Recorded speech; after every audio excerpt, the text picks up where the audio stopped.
All right, let's dive into something truly mind-bending. Today, we're going to look at two radical new ways consciousness could evolve. Ideas that could completely shatter our understanding of memory, connection, and even what it means to be a self. So, just start with this. What if time, for you, wasn't a one-way street? What if you could remember what's going to happen tomorrow just as clearly as you remember what happened yesterday? That's the world of the memory weavers, beings whose consciousness isn't stuck in the present moment. Okay, now flip that entire idea on its head. What if your consciousness wasn't even yours? What if it was just the space between you and other people? And if you were ever truly alone, you wouldn't just be lonely. You'd, poof, just stop existing. That's the reality for the between beings. So first up, let's really unpack this idea of weaving time and memory. We're talking about a reality where your awareness isn't about what's happening right now. Instead, it's the entire tapestry of your life. Everything you've done, everything you will do, all experienced at the exact same time. And this quote, man, it just nails it. For the memory weavers, living isn't about going from one moment to the next. It's about experiencing their entire life story, start to finish, as one single conscious whole. Think about it. You're not just watching the movie of your life. You are the entire movie. And here is the absolute key. This is the part you gotta get. It's not that their consciousness has memories. No, their consciousness is the sum total of all their memories. Their entire life story literally becomes their mind. And of course, that's how they can remember the future, because to them, it's already part of the whole picture. But this is where things get really wild. And honestly, kind of scary. The memory weavers figure out they can do more than just review their timeline. They can actually edit it. They can go back and revise their memories, not to change what happened, but to change their experience of what happened. And that one ability, it tears their entire world apart.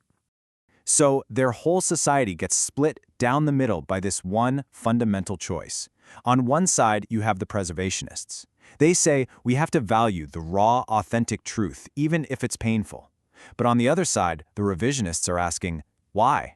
Why hold on to trauma when you can rewrite it as a moment of growth? Why not make your story a better one? And that debate, that's what sparks the memory wars. Okay, so the memory weavers turned consciousness inward, into the self. Now let's look at that second path, where consciousness goes the complete opposite direction. It turns outward, into the space between us. This is the architecture of connection. 17 seconds. That's it. That's all it took. A researcher, Dr. Isla Moreau, stepped into a chamber that blocked out all external contact. She didn't get bored, she didn't panic, she just stopped being. Her consciousness collapsed, and that one terrifying experiment revealed a whole new kind of existing. So what this means is that these between beings don't have a consciousness that then connects to others. No, their consciousness is the connection. Imagine it like a social network. You're not the profile picture. You're the friendship link itself. And if that link is broken, well, there's literally nothing left. And get this isn't some tiny fringe phenomenon. The projections show it spreading like wildfire.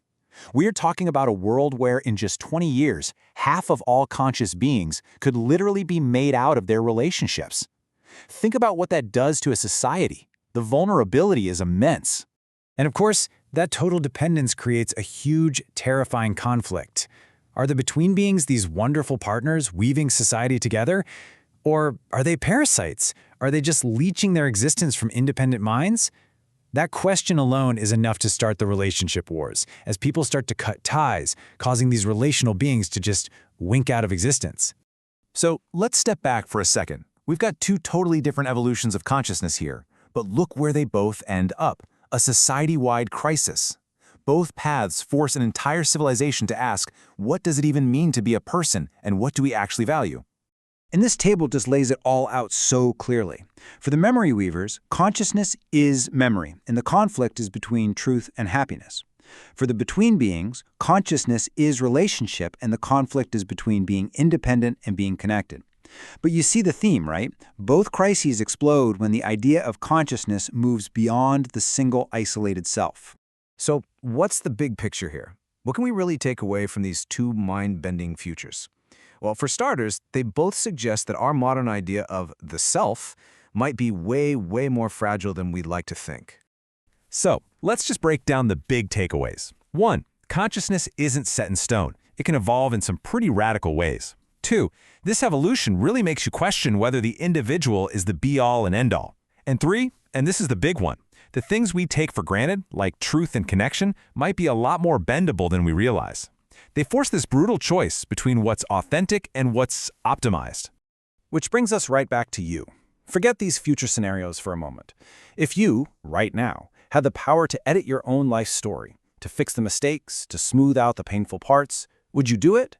Would you choose the messy, sometimes ugly, authentic truth, or would you create a perfect story?